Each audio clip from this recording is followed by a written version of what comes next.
descendre? Ouais, on va descendre.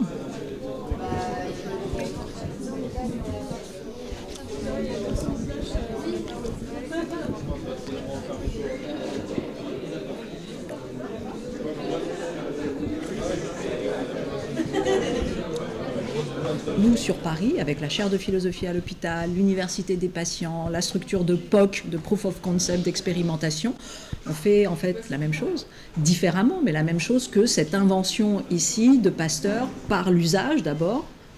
Et puis ce qui est très très intéressant, c'est la réhabilitation d'un lieu par la dénormalisation. Et ça, c'est tout à fait important, c'est-à-dire de voir comment aujourd'hui toute une série de normes, par principe de précaution, par principe de je ne sais quoi, etc., nous empêchent de vivre.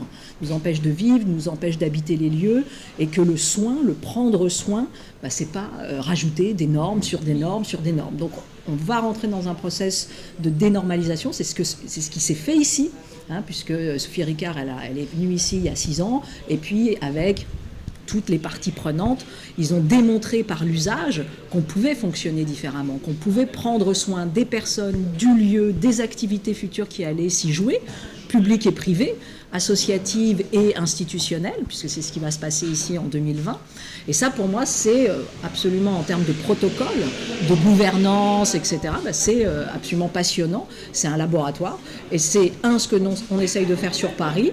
Et c'est ce qu'on essaye aussi demain, notamment en avril-mai, au Champ Libre. On va raconter. Ma première impression, elle est jubilatoire. Elle est jubilatoire parce que c'est un lieu plein de lumière, plein d'auteurs sur plafond, nobles, et en même temps, vous l'avez vu, investi aussi par les tags, les graphes, etc.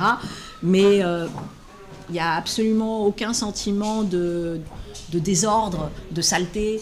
C'est déjà réhabilité, ça fonctionne déjà. Et on voit très très bien comment la maternelle va venir s'insérer en bas, comment des collectifs vont venir se saisir comme ça des différents espaces. Et c'est un lieu splendide. C'est aussi simple que ça. Donc c'est pas rien d'avoir ce bâtiment-là, de le réhabiliter comme ça de façon architecturale avec ses verrières, tout en ne touchant pas énormément à la structure de base. Donc il y a une espèce de tradition, en plus centrale, parce que c'est extraordinairement bien situé à Rennes. Et en même temps, voilà, c'est toute la puissance publique, je dirais, mais donnée à l'horizontale, mais l'horizontale qui sait prendre soin, dans laquelle l'horizontale qui a du protocole, c'est pas de la permissivité ici, tout est extraordinairement bien, encore une fois, voilà, c'est sensible. Donc ça, ma première impression, elle est excellente et j'ai hâte de voir, sauf que c'est censé être délivré janvier 2020, c'est-à-dire demain, et ouh.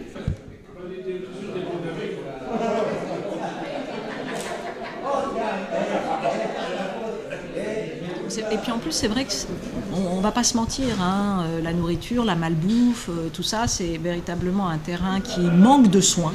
Bien sûr, il y a la grande gastronomie française, magnifique, etc. Mais dans la vie de tous les jours, des gens, en fait, le bien manger est quelque chose d'assez rare. Et c'était absolument extraordinaire aujourd'hui parce que le gigot bitume qui, comme ça, de façon un peu extérieure, a l'air un peu... on peut tous se dire, mais mon Dieu, allons-nous manger du gigot parfumé au bitume? La réponse est non.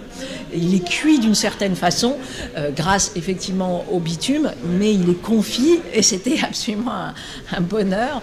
Et puis, il y avait tous les corps de métier qui étaient là, voilà, pour partager ce moment. Et c'est vrai que c'est à la fois réjouissant et puis ça crée beaucoup de cohésion. Donc voilà, j'étais très heureuse de participer. Je reviens, moi je suis là tous les mois, puisque j'accompagne pendant 3 ans en tant que présidente du conseil d'établissement Les Champs Libres. Merci.